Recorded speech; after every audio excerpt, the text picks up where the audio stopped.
شادی کے معاملے میں لڑکی والوں پر کوئی بوجھ نہیں آنا چاہیے. سارا خرچہ لڑکے کے ذمہ.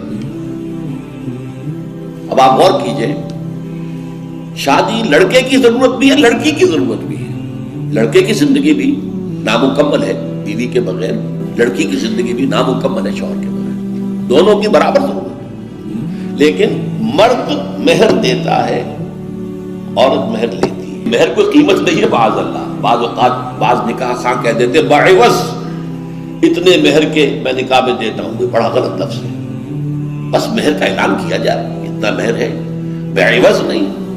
یہ کوئی اس کی قیمت نہیں ہے، کوئی خریداری نہیں ہو رہی ہے. لیکن یہ ہے کہ علامت ہے، ٹوکن ہے کہ طالب ہے لڑکا اور اس کا گھر آباد ہونا ہے. لڑکی کا معاملہ جو ہے وہ اس کے برعکس ہے. اس پر کوئی بوجھ نہیں آنا چاہیے. اس کے ماں باپ نے بال پوس کر تمہارے حوالے کر دی. شرم کرو کہ اس کے بعد تمہیں کچھ مزید چاہیے اس سے. اس سے بڑی بات کیا ہے؟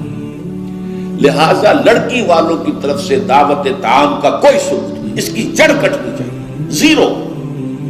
کوئی مشروط بھی نہیں، کوئی اور نہیں. بلکہ آپ کو معلوم ہے نکاح کی محفل میں چھوارے کون لے کے آتا ہے؟ لڑکے والے. اور پھر پلاؤ متنجن کس سے کھاتے ہیں؟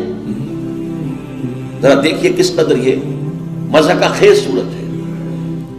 فرض کیجئے گئے ہیں آپ کسی کے گھر پر جا کر، لڑکی کے گھر پر جا کر نکاح ہو رہا، نکاح ہو گیا. اب چھوارے جو ہے لڑکے والوں کی طرف سے، اور اس کے بعد دعوت ہو رہی ہے پلاؤ متنجن بریانی کس کی طرف سے؟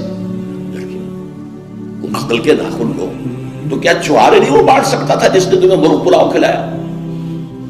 یہ کیوں ہے اس کو سمجھیے. ہمارے ہاں دو تہذیبیں گڑبڑ ہو گئی. ایک اسلامی تہذیب اور اس کا تقاضا، ایک ہماری جو پرانی ہندوانہ تہذیب ہے اس کے اثرات چل رہے ہیں.